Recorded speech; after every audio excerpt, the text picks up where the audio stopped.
Біздің әдебиет оқудан бүгінгі тақырыбымыз табиғатым құстармен көрікті. Ендеше сабақты бастайық.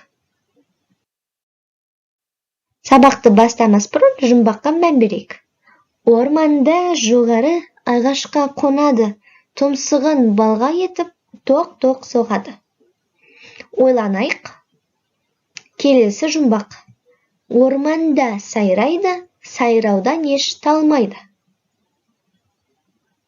Кәнекей балалар, ойланамыз.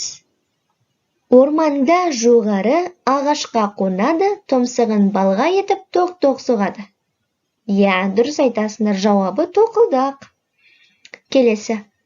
Орманда сайрайды, сайраудан еш талмайды. Кәнекей? Бұлбұл. Ендеше біздің бүгінгі тақырыбымыз тоқылдақ пен бұлбұл туралы. Ендеше мына күн шұғыласы арқылы бұлбұл мен тоқылдақ жайлы не білеміз? Соны дәптерге жазайық. Бұлбұл мен тоқылдақ. Мысал. Мәтінді түсініп оқы. Бұлбұл келіп бұлқынды, тоқылдақты жылқыды. Күндізде тоқ-тоқ ойпырмай, өзің бір жан екенсің, жақ жоқ. Сенің тоқылыңнан орман жаңғырығып, таңертең тұрамыз басымыз мәңгіріп. Сонда тоқылдақ күлді де сақылдап. Көрсетті оған бір құтты, тұмсығымен шоқыбап. Бұлбұлмын дейсің, дымды білмейсің, кезің келді сыналар, мен болмасам, мыналар.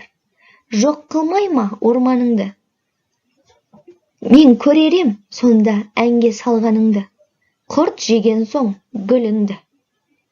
Жұрт не қылсын үніңді. Яғни, осы мысалдың авторы кім екен балалар? Авторы Шона Смаханұлы. Ендеше Шона Смаханұлы Жамбыл облысында туылған, ақын және оның көптеген балаларға арналған шығармалары бар.